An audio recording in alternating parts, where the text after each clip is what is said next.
very infinite welcome to all the knowledgeable Muslims present here. Myself, Suraksha. Today I am standing here to talking about our constitution. मान्यवर, मैं अपने वक्तव्य को प्रारंभ करने से पहले इस सभा में एक प्रश्न पूछना चाहूंगी। ऐसी कौन सी चीज है जिसे हम देख तो सकते हैं परंतु छू नहीं सकते? महोदय, यही प्रश्न सन 1947 से पूर्व कक्षा में पूछा गया था। उस समय विद्यार्थियों ने इसके अनेक उत्तर दिए। किसी ने कहा कि हम सूरज को देख तो सकते हैं परंतु छू नहीं सकते। किसी ने कहा कि हम आकाश को देख तो सकते हैं परंतु छू नहीं सकते।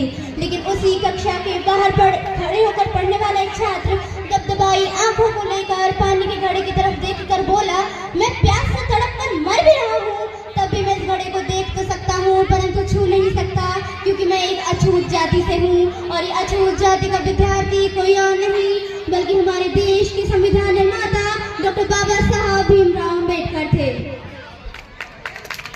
तालियां बजाओ।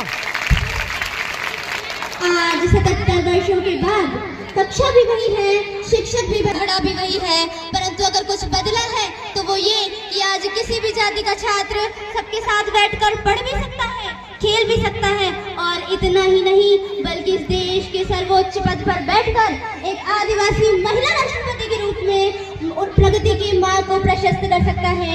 ये ताकत दी है हमें हमारे संविधान ने। That is the power of our constitution.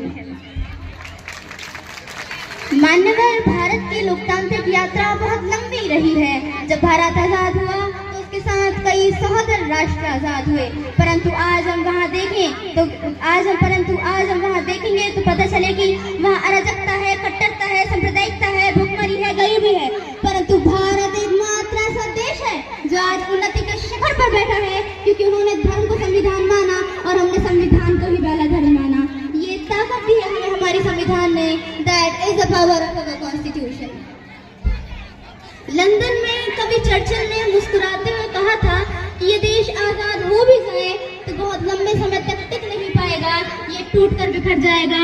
और मुझे लगता है कि नर्क से चर्चिल की आत्मा देख रही होगी तो सोच रही होगी कि क्या से क्या हो गए देखते देखते, क्योंकि आज का ये वही भारत है जो पूरी दुनिया में स्टार्टअप के क्षेत्र में तीसरे नंबर पर है, क्योंकि आज का वही भारत है जो ओलंपिक के अंदर टोक्यो की धरती पर तिरंगा लहरा देता है, क्योंकि आज का वही भारत है जो चंद्रयान 3 को पूरी दुनिया में सबसे कम बजट चांद पर पहुंचा देता है, क्योंकि हमने हमारे कर्तव्यों का निर्वहन किया है। और महोदय, मुझे लगता है कि अगर देश का प्रत्येक नागरिक इसी भांति अपने कर्तव्यों का निर्वहन करता रहा तो विकसित भारत अब दूर नहीं।